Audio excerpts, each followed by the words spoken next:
Up+Adam. Tractor systems are offline.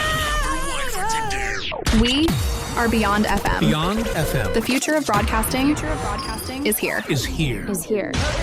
Up+Adam with Adam Montiel. It's community content from Concentrate. It's Up+Adam with Adam Montiel. Some say life is where it begins. Straight to the stars is where it ends. Yes, some say life is just where it begins. Straight to the stars is where it ends. Only to start again. Happy Wednesday, and thank you for being Up+Adam. Thank you so much for being here connecting. My name is Adam Montiel. Yesterday, had to take a day off. I am in mad preparation mode for this Saturday in our workshop at the Central Coast Writers Conference, The Art of the Interview. Would love to see you in the room. I got to be honest, I am really nervous putting this together. So there's probably a couple days this week where I just need to focus on that in the show. I just could, there's just only one of me. So we just have to figure this out together. So thank you so much for your indulgence. I know if you look forward to this show coming, first of all, it makes me the luckiest person in the world. And then for you not to have a show yesterday, if that frustrated you, I am really, really sorry. But we have quite a show today. And you can even look at it maybe double the show to make up for yesterday. What do Disney's The Princess and the Frog, Marvel's upcoming Captain America, Brave New World, and the groundbreaking TV of Fresh Prince, In Living Color, Full House, A Different World, all have in common one name, Rob Edwards. He is the rare writer who's lived inside both Disney and Marvel's storytelling machines, two empires, two legacies, and somehow the same guy from Detroit with that Detroit hustle, who once cold called his way into Hollywood with nothing but jokes and guts. This guy, wow, so excited that he's here. Now he's the keynote speaker at this year's Central Coast Writers Conference. Rob will be closing the event with what he calls a little chicken soup for the writer's soul. He's going to be having a lot to do with the Central Coast Writers Conference. Just a brilliant, brilliant talent. We'll talk about everything from Tiana's cultural impact in The Princess and the Frog to surviving imposter syndrome, why Disney and Marvel rooms feel eerily alike, all that and more.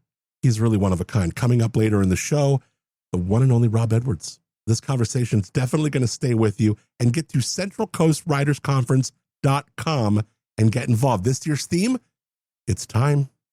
It is time. No, I got no headlines or anything because I want to get right into this conversation. So I do want to thank my friends at Life Elements for being Up+Adam. And here's why I love them, because I've seen what they do. And when you are taking stuff that is, cruelty-free, plant-based, all holistic and natural earthly ingredients, and you're making healing with it, it's incredible. Think broad spectrum CBD, arnica, calendula, magnesium.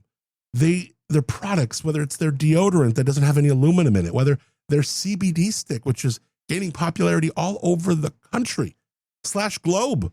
I mean, these guys are international. It's incredible. LifeElements.com. We're lucky enough to have them right in our own backyard. In addition to their spot in Atascadero, 7425 El Camino Real, definitely encourage you to get in there. Martha and Kurt are just the absolute best. But you can shop their stuff in you can shop their stuff in Arroyo Grande at the Hive, and then at the General Store, downtown Paso.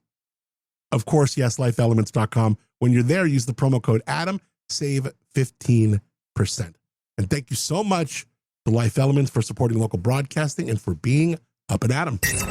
It's Up+Adam with Adam Montiel. All right. He's been a storyteller who's written some of the most beloved characters in modern film and television.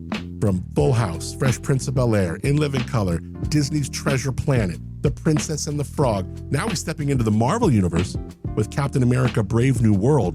Rob Edwards has done it all. He's this year's keynote speaker at the Central Coast Writers Conference, where he'll be sending writers home with that full tank of chicken soup for the writer's soul. Today he's here with us. I'm just so excited. Rob Edwards, welcome. Thank you so much for being Up+Adam. No, thank you for having me. Yeah. You're in this rare air, one of only two people who have written inside both the Disney and Marvel storytelling machines.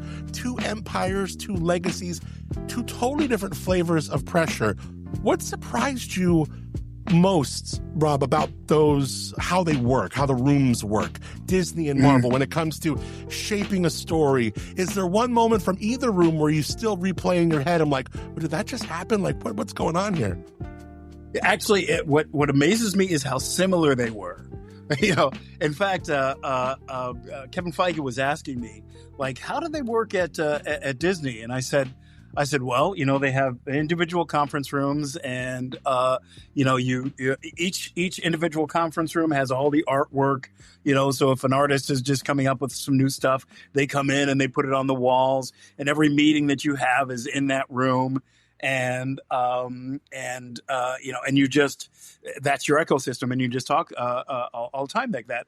And Kevin said, wow, we should do that, because when in their system, when you have a meeting, they set it up, they put all the artwork up, and then you have the meeting, and then they take it all down, and then they set up the next thing. And so he said, yeah, we should do that. And I was like, yeah, we can, whatever. And he asked me, what is John Lasseter like? And I said, you guys would really groove off each other. You guys are both like serious about their work. They really know everything. I remember when I was getting the job for Treasure Planet. It was my first job there. They sent me the script, 6 p.m. On red paper. And, I didn't know what it was. And so immediately I figure out, okay, it's Treasure Island. I got to do some research. So I got the book. I got the movie, the 1953 movie from Disney. I got Captain's Courageous. I got Muppet Treasure Island, and I just zoomed all those things. I didn't sleep all night. I went in and took the meeting. It went really great. And when they hired me, I realized that everybody was like that all the time. Everybody spent all night, all the time, reading and watching movies, super, super film geeks. And Marvel the same way. They'd say, oh, hey, you have to read these 52 comic books before the morning. And I would say, like, okay, I'm going to read those, and I'm adding 30 to your pile. Yeah. And you just kind of go like that all the time. You just, it's just guys, it's savages, people who really, really love what they do, really want to do it on a high level. And, and so that's, it's my people. So were you surprised more how similar they were or how different they were? Actually, I was surprised at how, I was surprised at how similar they were. I thought that it would be, I don't know what I expected. I knew that they were research intensive. I knew that I was interested in both cases. Like, if you didn't know something, like if you weren't up to speed on a movie, if you hadn't memorized the movie, you really, most of those guys have memorized every movie in the world, especially the Disney ones and the Pixar ones. And then of course, on the Marvel side, those guys know their movies inside and out.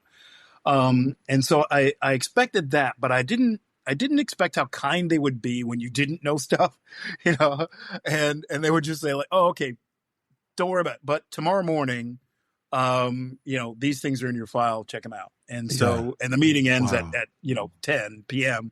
And so you're up all night watching them and making notes and stuff like that. They expect that, but they weren't like, what? You haven't seen this? Are you crazy? It was just, welcome to the club, get up to speed as quickly as you can. Eventually you'll start just doing this for yourself. And that was the truth. Yeah. So like with Captain America, Brave New World, we were doing 70s paranoid thrillers. And so you watch all of them, 3 Days of the Condor, Day of the Jackal, Marathon Man, The Conversation, all of that. You're just watching, breaking it all down. And if you watch the movie side by side with Day of the Jackal, you'll see a lot of similarities. And so that's what that gig is. If you watch Treasure Planet, you'll see a lot of Officer and a Gentleman. And if you watch the Princess and the Frog, you'll see a lot of It Happened One Night. So that's the way, it's fun. It's fun. That's so cool, man. And I want to ask you, because I'm such a big fan of your work from, whether it's Full House, In Living Color, Fresh Prince, my God. But you are the closer at this year's Central Coast Writers Conference, the keynote. Yeah. That final note, is right. It's because it's that final note that sends everyone home full. And you've said before that your goal is to leave writers with a little chicken soup for the soul. Now, when you're speaking in a room full of people who are chasing the same dream that you caught, what do you most want them to walk away with? Ooh, I want them to walk away with this feeling that it is more possible than you think. That that the only way you've really, really failed, guaranteed to fail, is to give up. And that and I'll give you. I won't give you a preview, but I'll give you a slight. I love it. A little tease. I love biographies. I love. It was one of the first pieces of advice I got was read every biography you can, and so I consume biographies. It's actually a better way for me to learn about the filmmaking process, and stuff like that than actually studying, kind of the Sid Field books and some of the other books to learn how, say, George Lucas, fought against everything, went through, hell and high water to achieve his dream. How Disney went bankrupt several times on his way to doing it. How he had his first company was basically stolen from him, and on a train ride back home, his train ride of shame, he came up with he started drawing a little mouse. And then he called Mortimer, and his wife said, "That's a stupid name."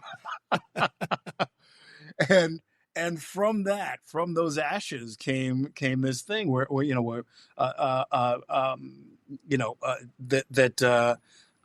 Christopher Nolan had similar setbacks. That I said George Lucas, that Tarantino had similar setbacks, and all these guys. You like to think that. Even when people talk about me, they'll say like, "Oh yeah, Rob came to Hollywood, and before he was 21, he was in the Writers Guild, and it's just been a walk along the emerald, Charmed life, the emerald staircase." And so and it's like, no, not true. You have those moments, and you simply have to see yourself through. And on the other side of that bridge are a lot of other people who have seen themselves through, who were considered weird when they were kids, who geek out just like you. They're super film bros, and there is a community on the other side of it. But so many people, you just get discouraged, and you should know that in your aloneness, you are not alone. And when I hear those stories, when I heard about Tarantino going to the Cannes Film Festival with all of his friends saying like, "Hey, when do you get back?" And we go, whatever. When I heard that story, I said, "Okay, great. Well, good. We are." You don't know you're on the right path until you look back and see that, okay, this was always the right path. So it's that kind of thing. It's not the actual speed, but it's that kind of thing that really puts wings, puts wind beneath my wings, and hopefully it will for the crowd at CCWC. I love the theme. 2 words, it's time. Because if you've had that thing burning inside you, and that book I should have written, that memoir, that poem, whatever it is.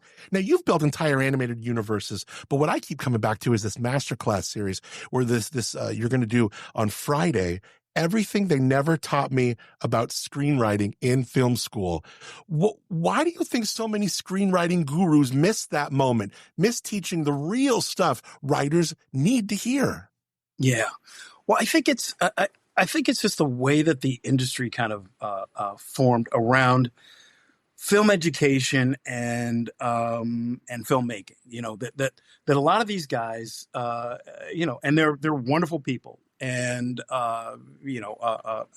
they write fantastic books, but they don't write great movies, and they just haven't been there. So a lot of them,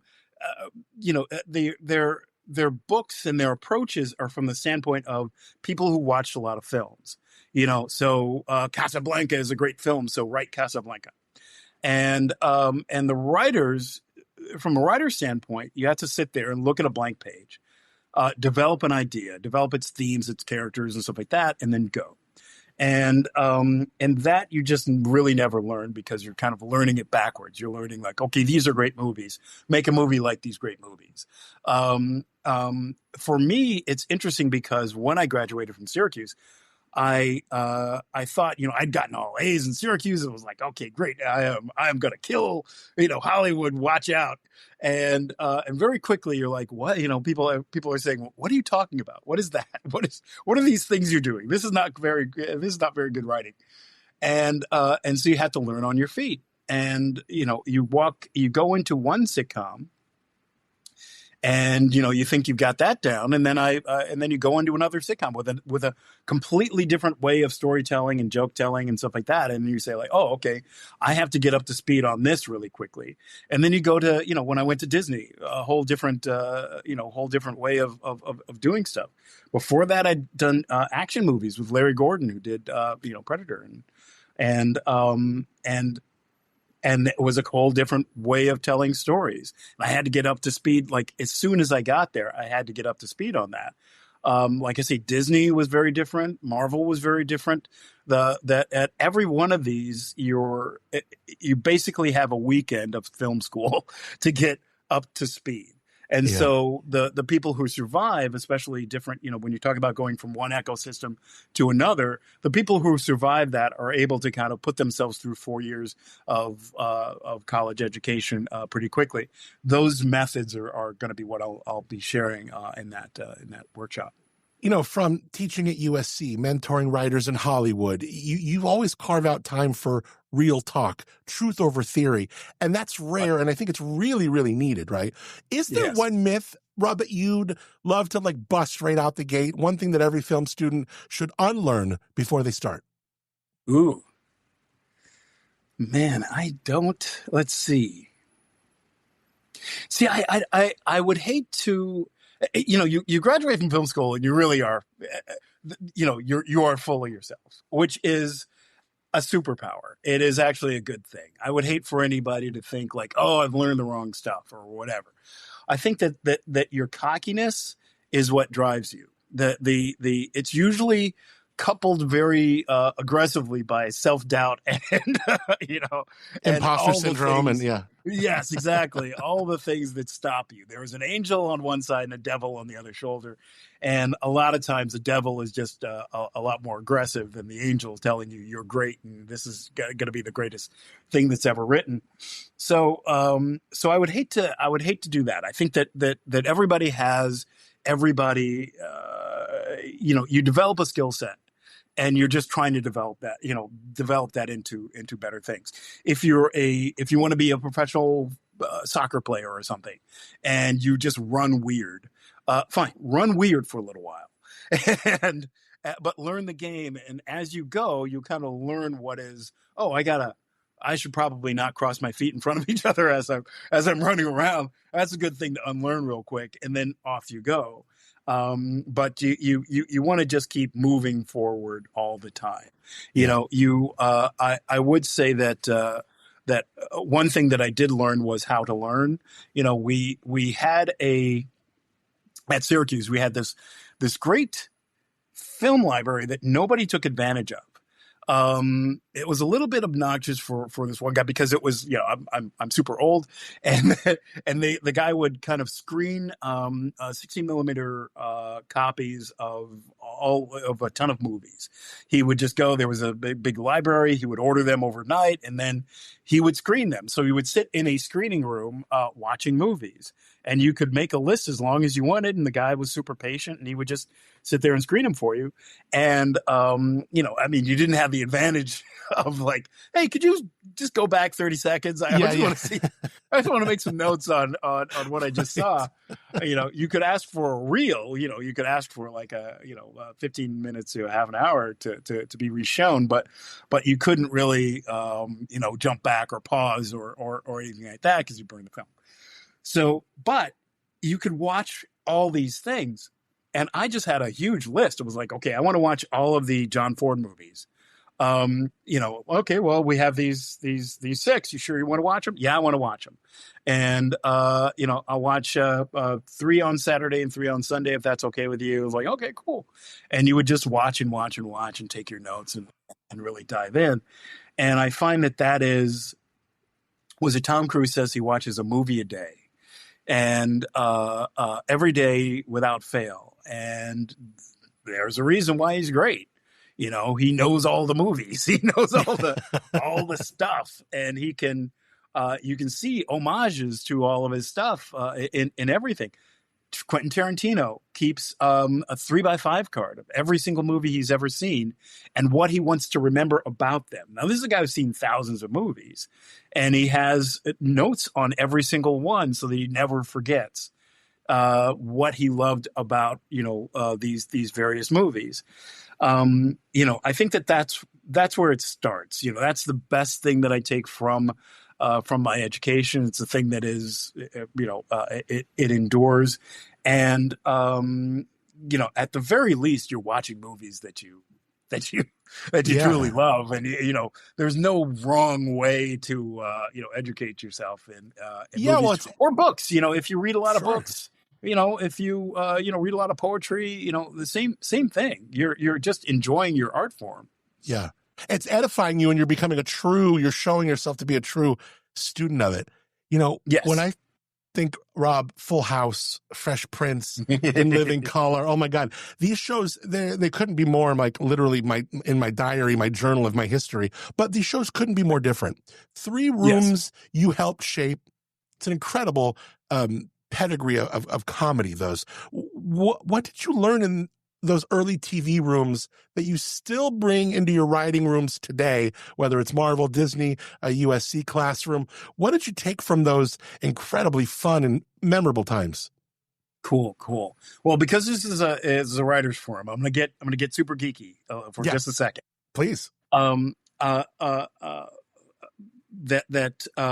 House is from the Gary Marshall School. Now, Gary Marshall started with The Odd Couple and Happy Days, Morgan Laverne Mindy, and Shirley, Laverne and Shirley. Off he went, and then the Miller Boyette series were all from that ecosystem. All those writers came down from all those shows. So the writers, the writers on that were descendants, had worked on the other shows. And so as I went to work on, there's a handful of other shows that I worked on that were that same ecosystem, including Naked Truth. The Rock and Different World and a couple of the other ones were off of the Mary Tyler Moore template. Right. Those were the guys who did the Mary Tyler Moore show, the, Newhart show, eventually Taxi, and then Cheers, and then Modern Family. And those guys go down. Now, those guys have the Cosby Show, of course, and those guys have a very different way of telling stories. The jokes are more subtle. They're more character based, and they're not set up punch like the stuff on Full House. On Fresh Prince, it was a hybrid because it was Gary David Goldberg's school. Those guys had come from family ties. So Gary David Goldberg had actually worked in both ecosystems, but was more known for the Mary Tyler Moore system. So it was more character based stuff. But those guys really liked a big joke. Now, when you move to movies, it depends on what kind of movie you want to make. If you're making a Disney movie, you're probably going to go more for the Gary Marshall stuff because he wrote Princess Bride and a lot of stuff that is very, very, the jokes are front and center. In fact, Ron Clements and John Musker, the directors, they would always say that it's more presentational, more stagey. People are breaking into song, so those characters have to be a little bit bigger. The same is true of Treasure Planet. If I'm working on Marvel, those guys are, they are witty themselves, so the jokes can come from there, but they're not like just cracking jokes like it's a sitcom. So you're pacing back the jokes. you're making, like there's the limousine scene and some of the other things. The action itself that is happening is kind of funny. They're challenging each other. There's a little bit of back and forth there, and that's kind of more what that's more of what I found with the Pixar style, which oddly, this is my last thought of this, the Pixar movies and the Disney movies, especially Princess and the Frog, they start off very Gary Marshall, very like jokes and jokes and jokes and jokes, and then around about the middle, when they dance and it feels like they're falling in love, then the jokes become more of a Cosby, more of a character oriented kind of thing, because you're trying to get people, you're trying to get an emotional response out of people. I hope that wasn't too long or too geeky. No, too long. That was such an inside look at something that is so fascinating. Now, me in Living Color was pivotal for me because it's when I first started finding my own sense of humor and learning that I liked a little bit of off color and, kind of irreverent humor a little bit. And I'm watching stand-up comedy a lot and I'm worshiping that. And I find Living Color. And then the best thing about Living Color was I'm sharing the comedy that I'm now exploring and liking, and my mom is next to me cracking up. My dad's over here with 2 snaps up, like whatever. Like In Living Color was just it. Tell me a story or a moment or something that in Living Color was just, because it was monumental to my development. Exactly. Well, it's funny because a lot of times you're thinking in the moment. You'll have these just tiny moments when you kind of look out of the window and you say, like, I wonder what people are going to think about this 10 years from now or 20 years from now. And I had no idea, really. I thought like, oh, okay, I think we're doing what we intended to do, but who knows? It was going to be the classic that it is today. The funny thing about that was that the Wayans brothers had all either been on Saturday Night Live or had been handily rejected on Saturday Night Live. In fact, it was, Lorne Michaels, when he was away from the show for, I think, a season or two. That's when Damon, I think, kind of had his day, and then Lorne Michaels came back and fired him, and it was like, so there's a lot of one day, and so with Keenan and Damon and some of the others, it was always about like, what if you flip the script and said, that there's usually 1 or 2 black cast members on Saturday Night Live. What if there was 1 or 2 white cast members and the rest were black? And one thing that we talked about was, we were 50-50 about like, were we going to go after, Reverend Farrakhan and Arsenio Hall and Mike Tyson and some of the, big icons of the day. And I said, well, if we don't, it's malpractice, that it's, that the job of the show, that Saturday Night Live would not pull back on the presidents or anybody, ever. You're always taking down power, and you're always kind of showing that. Of course, that's become dangerous lately, but right. but it's always the joke of the job of the jester is to make fun of the king. And so that's what we were doing there, and that was what. I think when we had our North Star, that was the best stuff that we were doing, was just, holding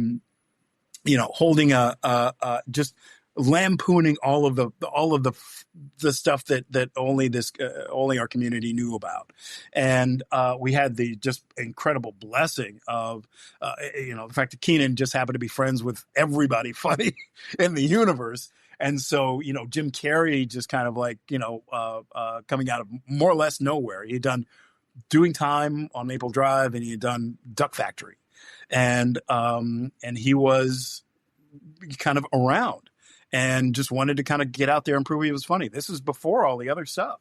Right. And, Damon was frustrated that, that Saturday Night Live hadn't worked out. Keenan himself was really great and, had worked with Eddie Murphy for a while and wanted to kind of, show his own stuff.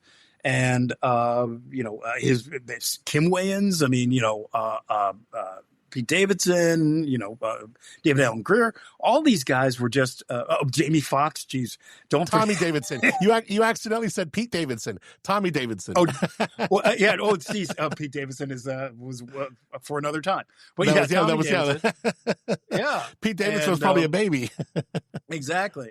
And so all these guys were just so talented. So you could really write anything, point a camera at anybody, and hit it out at the park. And so that was a gem. So I'm glad that there is such a thing as tape where you can record these things and you can watch them again, because I think that those some of that stuff was just amazing. Just people at their prime. Were there characters that you all had to wrestle with? Like, I don't know if people are going to, whether it's the gay couple or Fire Marshal Bill or the homeless guy, Damon's homeless character, Homie the Clown. There was all kinds of were there any characters that you wrestled with? You're like, I don't know if 1994 is ready for this, or 1992, whatever it is. Well, are we going to be able to get away with this? The standards and practices, bumping things back. Like, how did that go?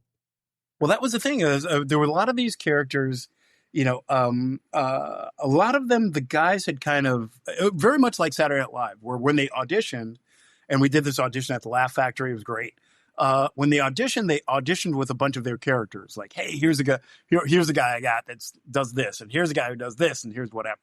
And so we were just, the writers, we were just sitting there in the front row. There were only about 4 of us for the pilot.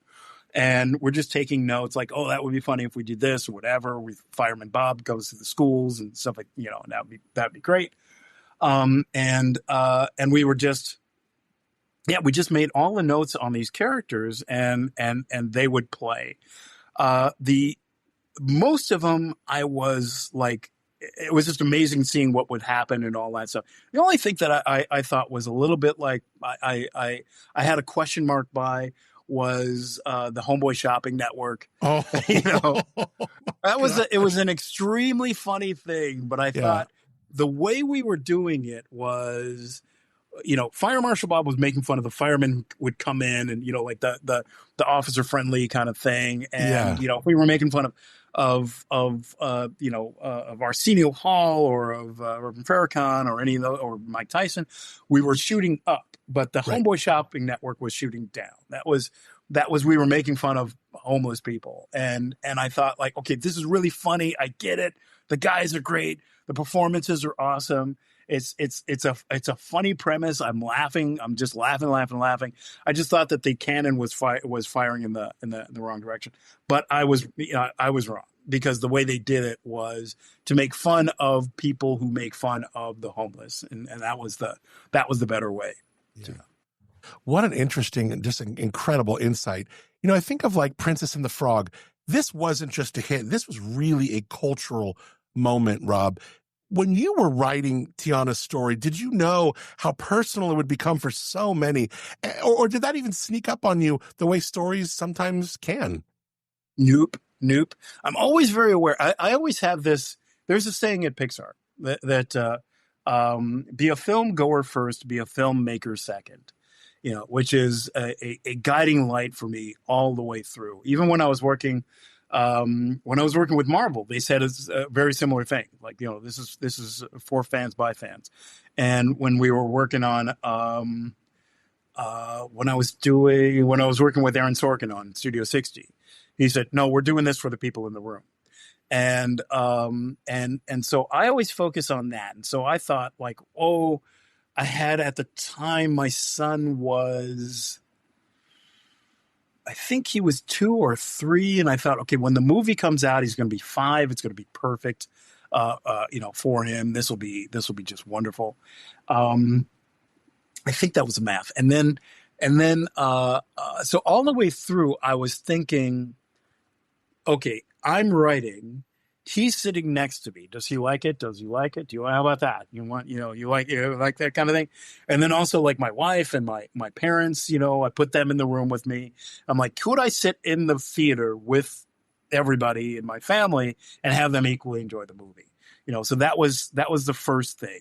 Every line, the critic in that case was very useful to me, because it was my mom saying, like, I don't know, this is, and everybody else saying, oh, it's hilarious. So that's the idea. Like, you want to kind of write it write it in a way that everybody can enjoy it, but also like everybody has, my mom likes smart stuff. My dad likes stuff that has meaning. Kids just want to laugh at the gooey gumdrops, and my wife, likes the romance, and everybody, I think, could enjoy Randy Newman's score and music. And so that was a big part of it. And then you just trust that the rest of it will happen. I mean, the more interesting thing is when we were doing Treasure Planet, we were unsure all the way through. We were like, okay, just, stay close to, the North Star and keep going. And when it came out, it didn't get a lot of love. It was like Disney had the whole thing where they were trying to lose money on it because I think they wanted to shut down Disney Animation. Stories abound on that front. And it's interesting to see what's happened years later with that movie, where people come back and they're like, oh God, I cry every time. And my son, who was then in college, takes a picture of the break room, his dorm's room, and they were screening Treasure Planet. And I said, oh my God. He says, oh man, you wouldn't believe how much love this movie gets. And so you can never really tell like what's going to be a classic, what's going to be, embraced by the audiences and all that kind of stuff. All you can do is just entertain yourself and move yourself. So every time I see, Prince and the Frog, I cry my eyes out. It's because I wrote it that I cried my eyes out when I wrote it, and I cry my eyes out when I see how beautifully it was executed. Moviegoer first. Be a film goer first. Exactly. Film goer first. Yeah. So, you're going to we're actually screening. You're getting with our, the beautiful Palm Theater and the Film Center here. You're going to be doing a screening. We'll put all the links in the show notes to that. That's, we're going to see Rob cry. That's the way it's going to go down. Yeah. Oh man. Yeah, exactly. The Q&A, I'll have to kind of gather myself. Right. Yeah. You spent your life crafting scenes for others, whether it's characters, arcs, lines that land, but standing on stage, telling your own story, that's a real different kind of spotlight. So what is your process when you're writing a keynote like this? Is it a script? Is it a vibe? Or do you just treat it like a film, beat, structure, or do you let it breathe? How does it go? All the above. I mean, one of the things that I did, or one great piece of advice I got when I was reading biographies when I was a kid, because this is like from the time I was 19 or so. My writing heroes at the time, they were Mel Brooks, Neil Simon, Woody Allen, Laird Gelbart. There were a bunch of them. They had all started as stand-up comics, and then did variety, and then did sitcoms, and then wrote movies, and then directed movies. All of them. And so I said, okay, well, I got to get on it, and I got to do some stand-up because stand-up is the most terrifying thing in the world for me. Unbelievably, yeah. Yes. And so in college at Syracuse, they had at the time, Light Beer was sponsoring these student showcases, and they would have us go up and do sets, for free, of course, but we would do sets, in front of the big Light Beer banners. And so I got over my shyness. So I do enjoy, a good keynote. This one is interesting because it's like I say, it's what wind I use beneath my own wings. So I'm sharing it. Yeah.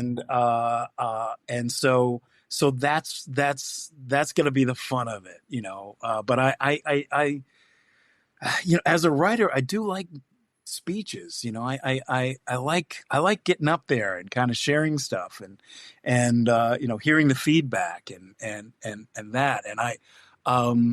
And so, yeah, it is everything. Like the shape of a speech, you do what I always do, which is study great speeches, study great commencement speeches and great, great just speeches in general. A couple of years ago, I gave the commencement speech in my high school. Wow. Congrats. Yeah. And I told them, I said, I'm warning you, I'm doing 20 minutes of stand-up. I hope you don't mind. And they said, yes, please. The kids have been through it because it was, quarantine and all that.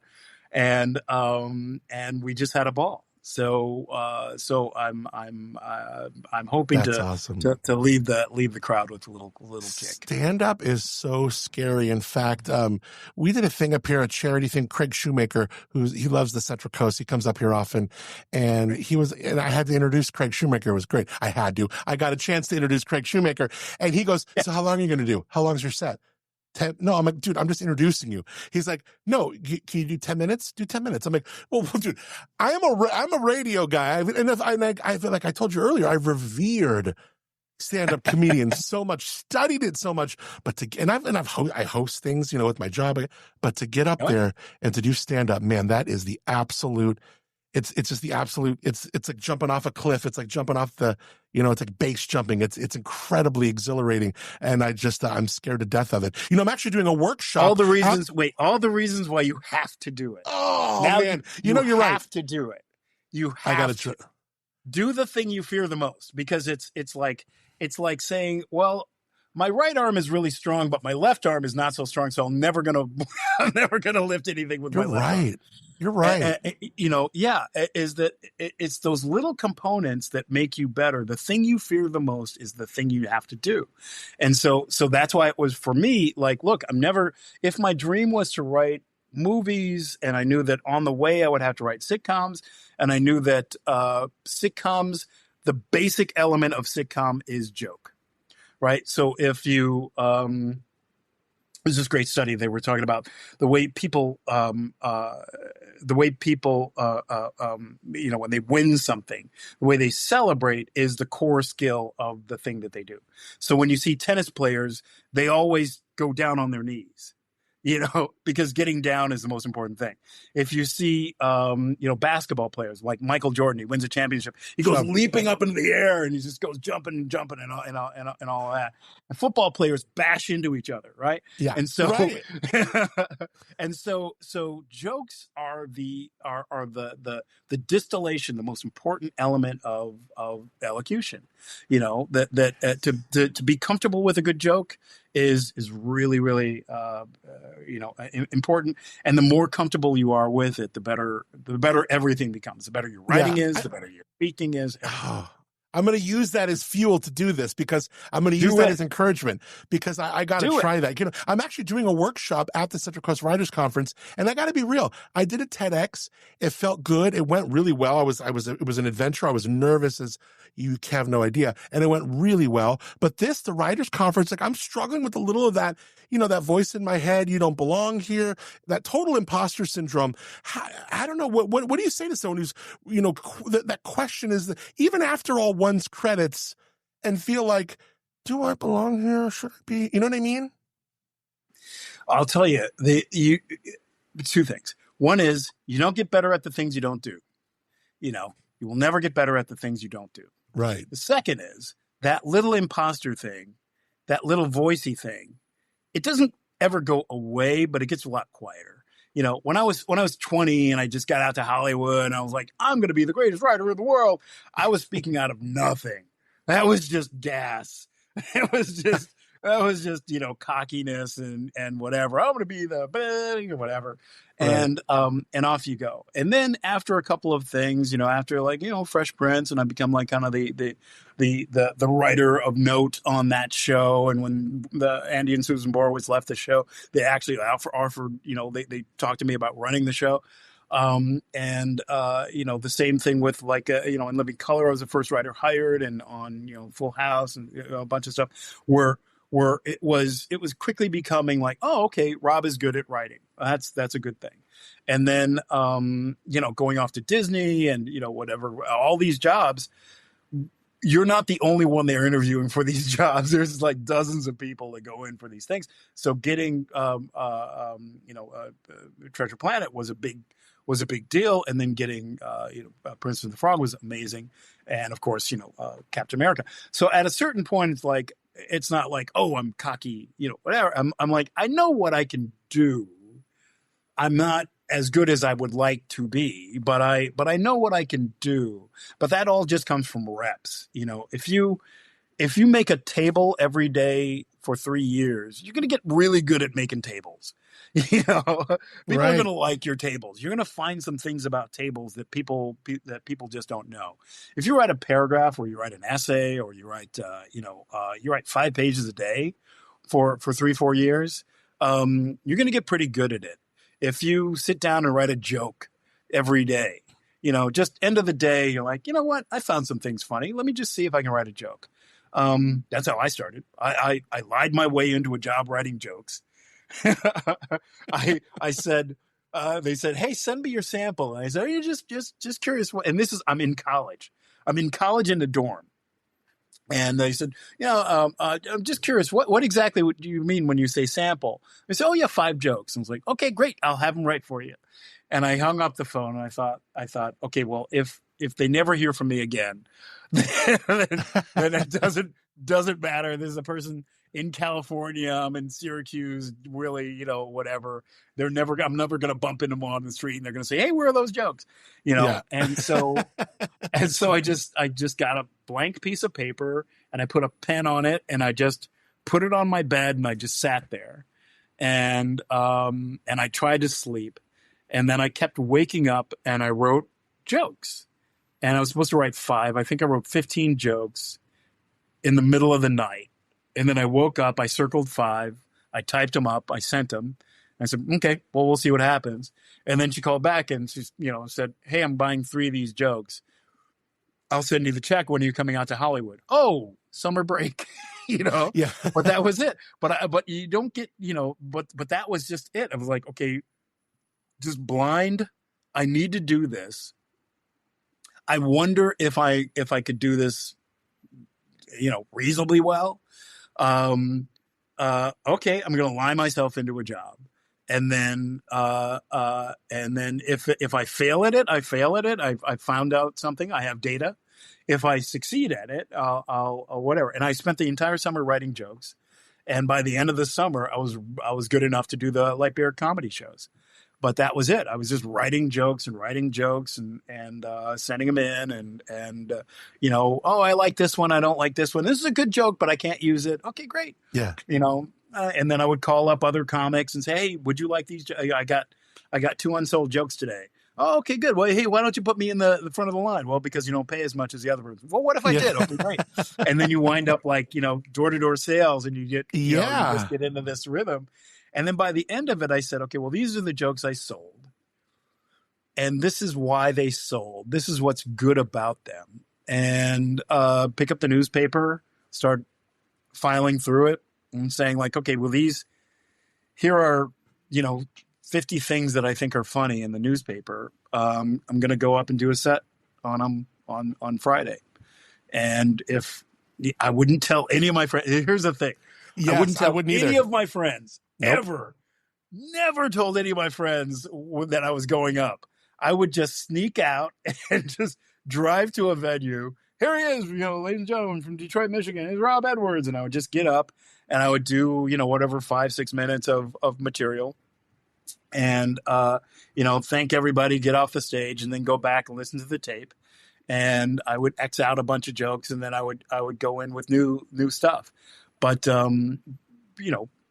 people would never like boo or anything, right? But they would, it's just like there's some stuff you get a chuckle, some stuff you get an honest laugh, and some stuff, crickets. It's a cold room, yeah, sure. No, I get it. Oh my gosh, that's so crazy. I have 2 more questions for you. Do it. Oh, I'm going to do it because this is the fire, and you're right. From the 2 things you said that were brilliant, you don't get good at things you don't do, and then really like just you got to get out and do it. I'm going to do it. I'm going to report back to you. Now that I got your cell, I'm gonna text you back and let you know. All right, 2 questions because you have been more than generous with your time. But the 2 questions are: 1, take me into that writing room when you flip the script on Fresh Prince and that momentous scene with Will Smith and of course the father. I can't think of his name. I apologize. But he's like, I don't have a dad. He's crying. It just flips Fresh Prince on its head, and it was such an emotional scene that just grabbed us all by the heartstrings. Yeah. Well, that was the thing. Like, unfortunately, I didn't work on that episode. That was a couple of years after I was done. But the interesting thing was, like, very early on, you had this sense, the last couple of years notwithstanding, but you had this sense that this guy was an amazing talent. This guy was better than he was supposed to be. There's this thing that happens in Hollywood where you get the recordings of all these pilots, and if you're whatever writer you are, they say, okay, yeah, we're putting you up for these 6 shows. Take a look at the pilots, or you would go into the office and you take a look at the pilots.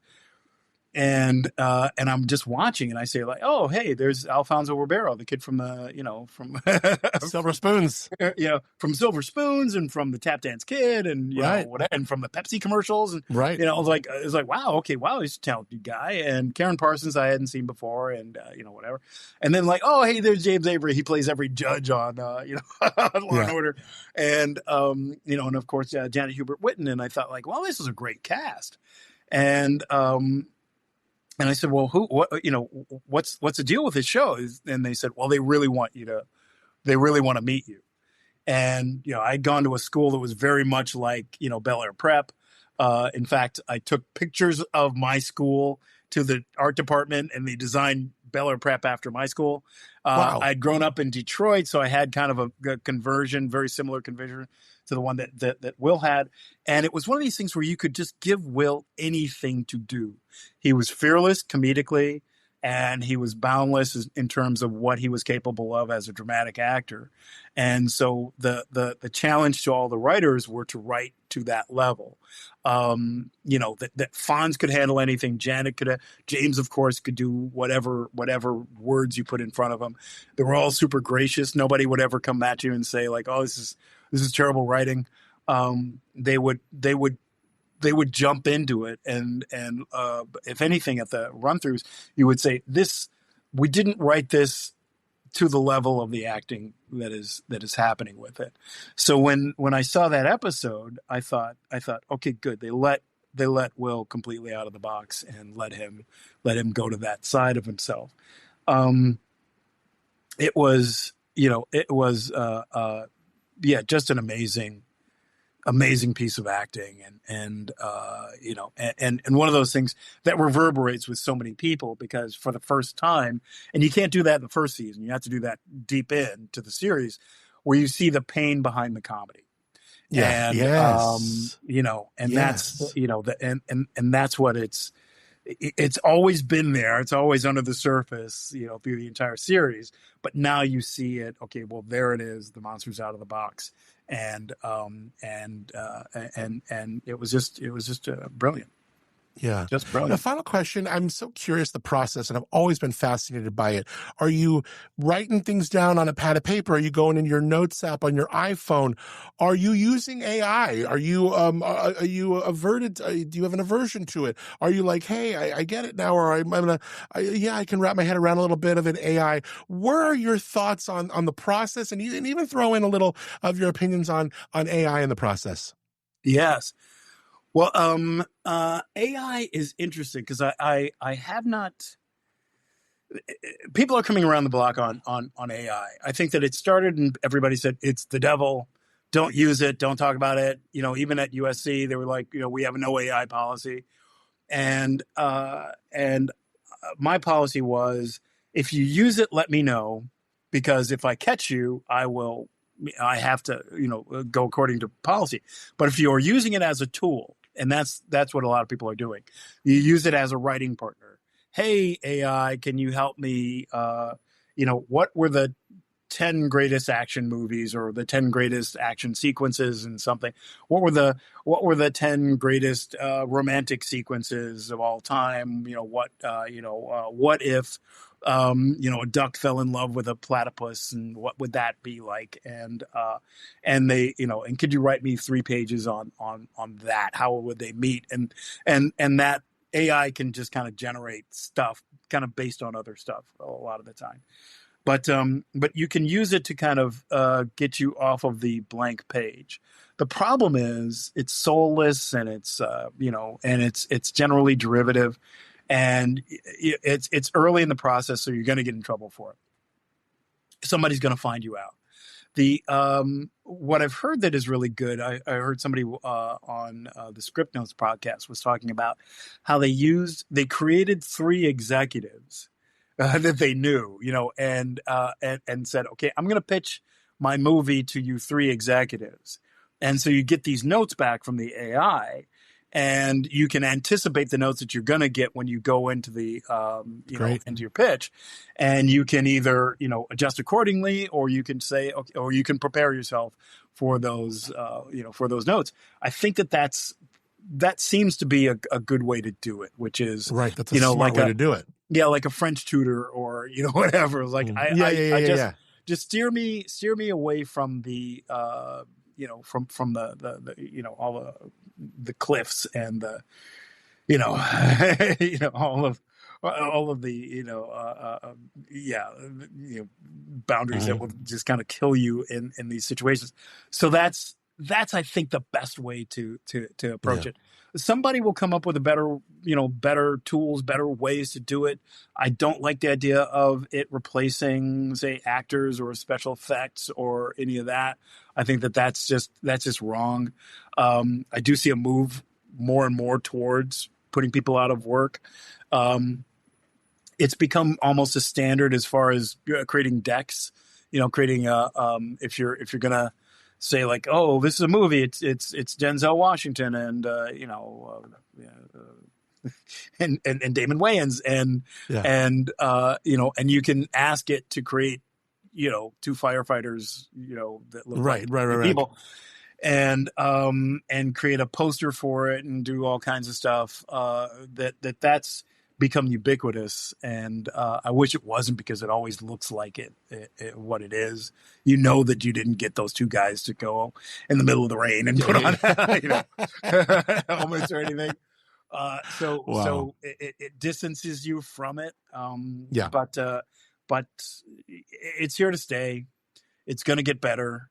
Somebody's going to figure out how to use it, and whoever figures out how to use it, it's going to be like the horse-drawn characters versus cars, and they'll leave everybody in the dust, and that'll be the end of it. Yeah. Well, I cannot wait to meet you. I cannot wait to see you at the Central Coast Writers Conference. We are so lucky to have you. I know Megan is Princess the Frog. Thursday night. Prince of the Frog. Yeah, that's going to be so awesome. We were going to talk about that. Put all the links in the show notes to get that's happening at our historic Palm Theater. One and only Rob Edwards going to be out there with The Princess and the Frog. Look, you have been so generous with your time. Thank you so much. I can't wait to meet you. And thank you, sir, for being Up and Adam. Oh, you got it. You got it. Thanks for having me. Some say life is where it begins. Straight to the stars is where it ends. Only to start again. A huge thank you to Rob Edwards for so much time joining us with, that was just so generous of him. From Disney's Treasure Planet to The Princess and the Frog. And by the way, don't miss tomorrow night's special event, a screening of The Princess and the Frog with the guy who wrote it, followed by a live Q&A with Rob himself. All happens at the Palm Theater, San Luis Obispo, starting at 5, little reception, family friendly, of course, the film night. 6 p.m., Rob's conversation immediately thereafter. Tickets, just $10 to $12. So I don't know what makes it a $10 ticket or a $12, but that's a steal. And it's the perfect kickoff to the 41st Annual Central Coast Writers Conference at Cuesta College, which is going to be Friday and Saturday. All the links, including tickets for the event, Writers Conference, info on Rob, it's all in the show notes. All right, back to the drawing board, writing, whatever. I'm back to the writing room for me as I prepare for the Art of the Interview workshop with the Central Coast Writers Conference. Thanks so much to our friends at Moonshiner Collective for giving us original music on the show called Start Again. Also, Josh and Chiasa Clapper, my favorite wine folks from Tamber Winery. Taste their wine in the village of Arroyo Grande. Just had their leading vocals, Pinot Noir, 21. I vintage 21. I had a couple of years on it. Beautiful wine. Check them out, tamberwinery.com for more. And I thank them for giving us the Amber Lowbrow Studios. And of course, thanks to you for rating, reviewing, subscribing to the show wherever you listen to it. It really does help. Would love to see an Apple review, 5-star Apple review on Apple Podcasts. That would make my day, I tell you. But appreciate you connecting with us here so much. AdamMontiel.com. Click the Connect tab you want to reach out. Enjoy the rest of your day. I think the rain is done, but that was rain last night, and the thunder and the lightning. I'll tell you, the dogs did not dig that at all. What do you do when your dog's just shaking? It is the most heart-wrenching thing. You got one shaking a little bit, one who's like fully going like nuts. It's just so sad. You just hold them, and that doesn't even help. And if anybody has a thing, maybe I should ask Robin when we talk to her from Woods at the end of the week. Anything you can do for a shaking dog when they're just scared out of their mind because of thunder or fireworks, I guess, the same kind of fear, right? Breaks my heart. So I think we're all done with the rain. I'm sure winemakers are glad that was over. Not the time for that, Mother Nature. Mother Nature's on her own rules. All right, till tomorrow. Appreciate you more than you know. Much love. Have a great day. Thank you for being Up and Adam. Some say life is where it begins. Straight to the stars is where it ends. Only to start again. Let's start again. We'll start again. Let's start